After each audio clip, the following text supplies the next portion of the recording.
Welcome again to Lakeshore Focus, a weekly show highlighting the key issues, important events, and interesting people in our region. I'm Keith Kirkpatrick. When people live together, married or not, things can happen on the other side of the door that are quite ugly. When two people are just spending time together, getting to know each other, one can cross the line and become dangerous. Today on Lakeshore Focus, we have guests who have been in the center of those occurrences. With us are Linda Perez, who is the Executive Director of St. Jude House, which is a family violence prevention center and shelter, and Chris Lopez, who is an officer with the Schererville Police Department. So I'm glad to have both of you here. Nice to be here. Thank you. So probably the viewers are looking at this and going, so Keith needs an armed police officer on the show today. So, so how come you are still in your gear? I'm actually working. Okay. And I was able to get away to come out for this interview. So what happens if you get called during the show? I have a pass. You have a pass? Yes, okay, sir. so they won't really get to you? No, All right, I have a pass so for today. That's good. So Linda, you've got a long kind of title in what you guys do, and we're going to kind of get into that. So you guys are more than just a shelter. Right. You educate, right? Right. People think when they hear a domestic violence shelter that we just provide food and shelter, and that's actually not the case. When a client comes to us, we actually do an assessment at the intake and then identify the needs of each individual and then tailor a program specific to them. So we help them meet their goals while they're with us. So that might be finding housing, that might be help with child support, going through a divorce, a job. So we do a lot more. So we're an empowerment place for our clients. So one of the reasons we have the combination of you two, because we're really kind of talking about probably three circumstances, kind of like there are people who kind of get together and spend time, and sometimes it can turn bad pretty quick, you know, rape situations, people taking advantage. Then you kind of be with somebody a little longer, and it can then start like, how do I keep this from happening? And then eventually people do move in together, Right. get married, and it really turns bad. And you guys have kind of seen both of these things. So Chris, how often do you get those kind of calls that fit in any of those categories? It's an interesting question. I mean, you would think that they would be at night or a certain time frame, but not necessarily. It just whenever the trigger goes off, for lack of better terms. They can be at someone's home. They could be at a business. They could be at or on the road. Someone stops for a stop sign or a stoplight, and someone jumps out of the car. They've had it. So it's whenever the trigger goes off, what we call they've had enough. Yeah. I want to try to stay focused, and that's a good reference to relationship kind of violence, because there is the guy at the stop sign, the other guy gives him the finger or whatever, he's like jumps out of his car and they want to go at it. But I want to talk a little bit more about those relationships. And the question I've always had, Linda, how do people make the mistake of falling into these with people and end up living or marrying somebody who they see as violent or becomes violent? Well, being a survivor of domestic violence, it doesn't happen right away. Your intro is like, you know, the beginning is, I call it the false advertising phase, because when you're getting to know each other, you're not seeing those tendencies. So for my relationship, it was a 6-year experience for me, and I can tell you that 3 months in, he had already started with the verbal and physical, but those 3 months of that false advertising phase was all great. It was wonderful. I found my Prince Charming. That was, you know, the love of my life, who I was going to marry, and they know they already have abusive tendencies, and they know what they're doing. They're very manipulative, and they know what they're doing. So Chris, this is interesting. When are you able to sometimes see that here's a relationship and you can already tell it's going a bad place? Are you able to do anything about that? I mean, you guys get called into it for some reason. Maybe somebody's buddy calls and says, hey, these two are screaming at each other in the bar, right? How do you deal with that? We can only deal with the actual service call at hand. Sometimes there are officers that will try and take the initiative to help, maybe pull people aside, maybe separate. Hey, you don't need to be in stuff like this. You don't need to deal with this. It's just going to get worse. We try and give the verbal warnings. but a lot of times they don't take the warning. They don't take the information that we're trying to give. And it just, in my own personal experience, in the real here and now, what I've dealt with, a lot of our words go in one ear, out the other, and they're not ready for that change. We see the change when they're actually making the move. They're getting up, they're out, they're staying away, and the other person is trying to, now find them. That's when we start seeing the difference. But otherwise, it's very difficult. Is there always that honeymoon period? I mean, is there always a honeymoon period? I believe that there is, because that's where you're falling in love, you're building that relationship. And the physical doesn't normally start right away. So it's the smaller things like intimidation, isolation, where they start those kind of smaller things before the physical actually happens. But I did want to mention, not every case is also reported, Keith, because not one time in that 6-year period did I ever call for help. Not to the police, not to my parents or family, friends. So a lot of the cases don't even go reported. Why not? Embarrassment. I'm not going to embarrass myself. I love this person. He was a prominent person in the community. I wasn't going to embarrass him either. And after the altercations or the verbal or physical abuse, it was always, I'm sorry, I love you. So even for a person like me, who I believe I'm a pretty strong woman now, and I was back then, I was educated, but they just break you down so much mentally and emotionally that, you can be one person on the outside, but at home behind those closed doors, you're a different person. So how often do you guys get reports from somebody who says, I don't know what's going on here, but I see this woman or this person, and her face is she got a black eye, but that person, that woman, has never called the police, has never reported anything. How often does that happen, that another party reports something, and they say, I think there's something going on here? Without looking at the specific numbers, I would say that's the majority of our calls. We'll get a call from a neighbor that hears the argument. We'll get a call from a bystander that sees maybe someone grabbing someone by the arm and pulling them into the parking lot towards the car. It's typically a third-party call is what we're going to get, and that third-party call is very little information, that we're getting to get to the actual call. So the majority, it would have to be those third parties. That's interesting to know. So that is important. So do you think anything good comes from that? If I called because I hear my neighbors screaming and yelling at each other, and you guys intervene? It does, and the reason I think it does is because it puts the person that's starting most of the problem on notice. Now they have police interaction, where now we're having to identify people. We're starting to interview, separate, and we have a 50-50, I would say, of them. If they're scared of getting in trouble, that's what I've seen in my experience, then they'll probably knock it off or tone it down quite a bit. But there are people out there that really don't care about getting in trouble. They have that I don't have nothing to lose mentality, and it's just going to continue. Now, I assume that at that point you turn to the victim and say, do you want to file a charge, or do you ask that question? If a law was broken, yes, we're going to, well, let me back up a little bit. When it comes to, it depends on what law was broken. If it was a battery between a husband and wife or someone who was living together, or boyfriend, girlfriend, whatever fits the statute, we in Indiana are mandated as police officers to act. Not that it's a bad thing, but we have no choice in it. And we have to effect an arrest. So with stuff like that, when it comes to an actual hands-on, and they're leaving bruises, they're leaving marks, regardless of whether the would-be victim wants to do anything about it, we still have to act on it. So how often, Linda, do people show up at the shelter, or how often does a police officer bring somebody versus somebody just shows up, or a friend brings somebody? I mean, how does that happen? Yeah, quite often. It actually happens quite often where police will escort someone to us.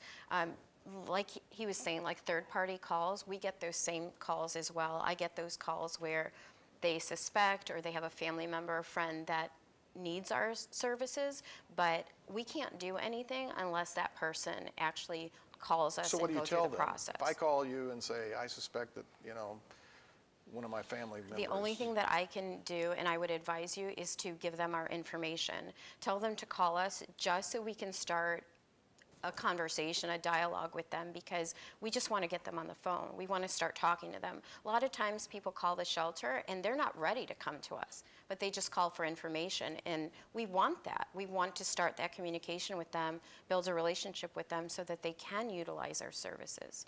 So, Do you ever get to a point where you guys say you need to call the police? yes. In some cases where it's severe, we say you have to call, your local police department. Can you call the police? No. Because you're an agency. But if you're not in your job and you're living Yes. in your house, Yes. you could call on your neighbor. So that's okay. Don't forget, once they start communication with us, there's that confidentiality aspect to it as well. Okay. So, So do you feel like that you have an impact on some of these sometimes, Chris? I mean, like, I think I helped save this person's life potentially. Very few times, because unfortunately, a lot of times, even after, say, an arrest was made, might see them at the store later on, maybe a couple months down the road. They're back together. They're walking out of a movie theater together. It's just I don't know every situation, but typically the calm before another storm. It's typically not going to stop. I've seen some that they've lasted, several years. I've been doing this for 17 years, and I've seen some that have lasted. But that's a lot of stuff that they're putting up with, whether it's the man or the woman. It's not always just the woman. We've seen some, where men have been the victims in this case. So we do see some. I have seen some where we made an impact, but very few. Is there few much numbers. training for you guys for this kind of stuff? The training is there. The availability is there. It's up to each police department or each officer to take the initiative to want to do it. Our police department provides the training. At the police department, we send officers to certified training so we can we'll get credit hours for it, but it's mostly for the hands-on, so we can figure out what we're going to do. Are you guys engaged in that kind of training at all? well, that is like one of my big initiatives right now is working with the police departments. Hobart is doing a great training initiative with us right now, so we're building that great partnership. So from Hobart, I'm glad that Schererville is getting more involved in other departments because there's a lot of training out there than what they receive right now, but we have a close partnership with the Indiana Coalition Against Domestic Violence, and they would be willing to come out here and train police officers. So that is my big push right now, is getting the police officers more training. So what are the two things that you wish every officer knew about this? If you only had that moment where Chris says, I'm going to put you in front of these officers for 5 minutes, and that's all you got, what would you say to them? I want them to be able to give them our information. I want them to be able to convince the victim when they're at that house to call us right then and there while the police officer is there. Because they do have a program like that. It's called the Lethality Assessment Program, and that's if a police officer gets called to a domestic violence call, they convince the victim to call us right on the spot. We get on the phone with them and we start talking with them. The chances of them utilizing our services right then and there is extremely high. And other departments downstate have done it, and I really would like to see all the police departments in this area do it as well. Have you used that approach As at far this as point? You got the victim right there and you say, here's a phone, call these people? good question. At the here and now, at say 1:30 in the morning, and the circumstances are very tense. Sometimes it's as bad as it sounds. We have to just walk away. We already see, we get the vibe. We see this is just a bad situation, but there's not enough. There may not be enough there to, even if we try to push it hard, there's not enough to get an arrest out of the situation.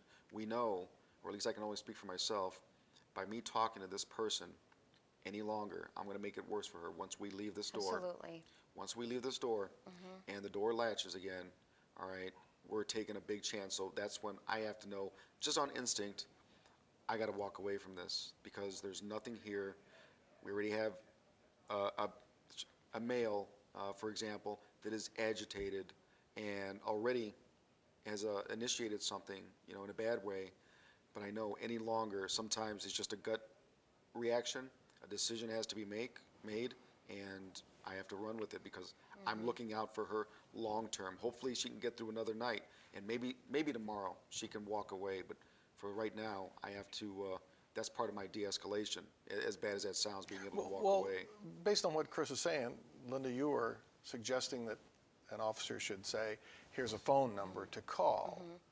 But Chris is saying that's pretty awkward to do, or might even make it worse. Well, if he can get her on the phone with us, and I have to say him as well, but if he can get the victim to call us right then and there, the chances of her coming with us or with him to bring her to us is going to be higher.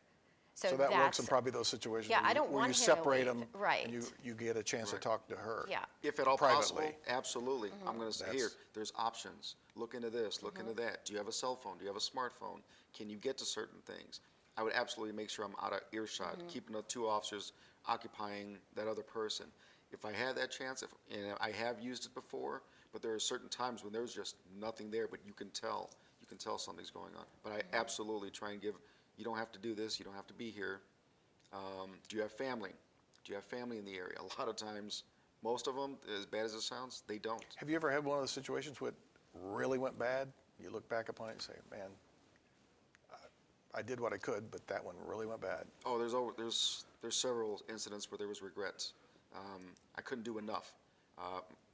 Metaphorically, my hands were tied. I couldn't do enough to stop what's been going on probably for years.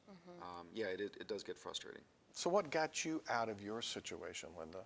You know, I think, and there's a lot of things throughout those 6 years that I kind of try to forget.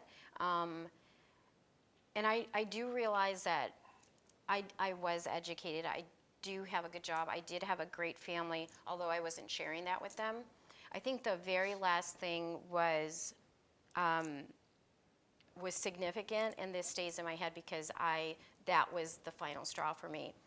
I had a pillow placed over my head, and I couldn't breathe, and I thought that I was going to lose my life that night. So what did you do then? I mean, you called, you left, you... You know, it's funny because I didn't know domestic violence, all the educational stuff around it, although I had grown up in a domestic violence home. So I saw all of that even as a child, and that became my normal. So any relationship that I was in that was better than the previous one, it was better. But really, they were all very unhealthy relationships. I did a safety plan on my own because I knew that I wasn't going to be able to leave. So when he went to work, I packed up some stuff and I called one of my girlfriends, and she took me to my parents. How do you go home and go to sleep after you're talking to a woman who gets to that, you can see that in her face, she's there. But you got to walk away, or you can't do anything legally, but you see it in her face. How do you deal with that? How do you cope with it? God, there's so many complex answers. I learned a long time ago how to not only respect how the mind works, but control how my mind works. Sometimes I have to know how to turn it on and turn it off when it comes to, feelings like that. I had one a long time ago that I won't get into any kind of specifics, but I'm not even sure if I made the right decision on that particular night several years ago. My intent was to help a woman and her child, and I think I did the right thing. And I mean, that's as far as I'll go on it, but that still comes back to me every now and then and again, because I really, it's very difficult. My shift ends in 12 hours of a particular day, where someone's life is going to continue to go on and to go on. It's real interesting like that. because I could see that you touched me when you started talking. I mean, it was affecting me, and I could see you peripherally, like you were trying to kind of stay in this neutral spot about this. It's my off button. Yeah. I have to, otherwise I'll start. Yeah, it has to. You have to have an off button. It's difficult. I don't always share a lot of details, so I'm sorry for that, but that was my final thing that made me. Well, I don't need you to. I could just see by when you even say, I try to block stuff out of your head, I could just see it in your face. A whole bunch of it went through your head at that moment. it's impossible to probably ever get rid of that. So you've seen some great successes, though, with some of the women you work with, right? Yes. Could you share like one uplifting story at the end of this that says, this is a great success? Yeah, Without a name? I love just being able to speak to women, not just the clients that have come through St. Jude House, because we have a lot of great stories, and some have gotten to the point that stayed in contact with me that have now shared their story and spoke at our candlelight vigil that we do every October. But this one in particular, her name is Brianne Coleman, and she has spoken on, as a survivor and on behalf of St. Jude House. Several years, she was in a very bad abusive relationship. She utilized our services, and she was able to break the cycle for her and her children. And now she's doing speaking engagements. She is remarried, has a great job. She's doing a lot of great things. So I love the opportunity to be able to see women break the cycle and make a difference and use their voice.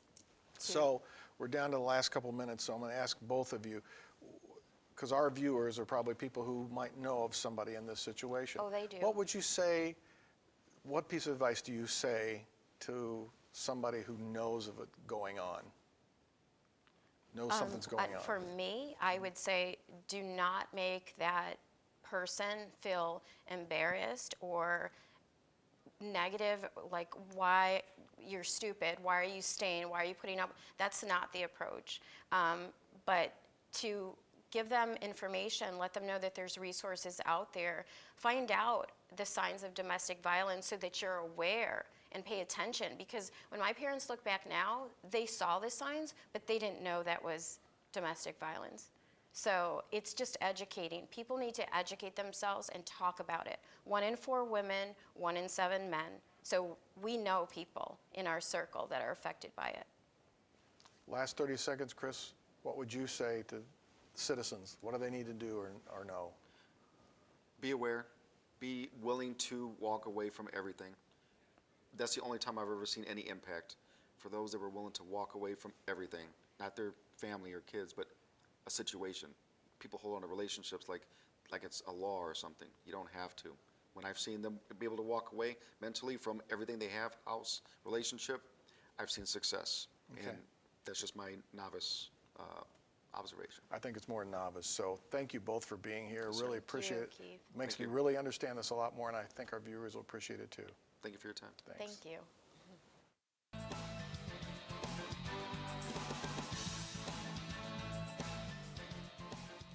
Let's be honest. All of us can have our moments when we are not nice or even mean. Some of us have those more than others. When it happens, our actions or words can hurt, even cause severe damage to another person. I'm not talking about physical contact, although that happens. The focus here is our words, which flow uncontrollably or intentionally from our mouths, or perhaps in writing. And we are talking about our actions, which are more often facial expressions, body language, and sometimes hand gestures. Some people are easily affected, and others seem to be incredibly tough. Those who are gentle souls, at a disadvantage, unsure of themselves, or carry internal scars may absorb the gentle jab or the severe slap and feel it deeply. The resilient ones appear to be covered with a suit of body armor. No blow seems to have any impact on them. Yet we know that every type of protective gear has its weak points. Most of us know how to find those places and exploit them. Sadly, some of us are really good at it. My final thoughts are directed at each of us personally. I want us to explore self. Yes, I am talking about those times we choose to be unpleasant or hurtful to someone else. I use the word choose because we made a choice at that time to say or do something which we hoped would have a negative impact on another person. It is impossible to stop it completely. We do slip, but we can be more intentional and a bit more controlled if we are aware and concentrate on not doing it. Practicing kindness, understanding, and care places us in a different mental and spiritual state. When we are there, it's tougher for those little zaps of electricity or bolts of lightning to be forthcoming. We can also step in and be more protective and defending of those who are attacked when we witness it. We cannot change how other people react or feel. What can we do? Focus on self, and when those moments of not being nice or even meanness are upon us, take a breath, remember these words, and don't do it. We hope you learned something today and may be able to put it into practice. We appreciate our viewers, whether they watch Focus at our regular broadcast time or view it from the website. No matter how you access the show, we would like to hear your comments and thoughts. You can reach us through our email address or website, both listed on your screen. Periodically, I try to refer you to a past show which I thought had great value, although I personally feel they all have great value. But take a look at show number 925, Kids Fighting for Inclusion. 2 high school students talk about what it's like to be a teenager and how kids treat each other today. You can view this show from the website by scrolling through the list of past shows until you find number 925. Let me know what you think. Be sure and join us again next week for another Lakeshore Focus. Until then, I'm Keith Kirkpatrick saying, make a positive difference in our world today. Now stay with us for our next show, which is Counterpoint with Gerard McClendon. It follows after a few messages.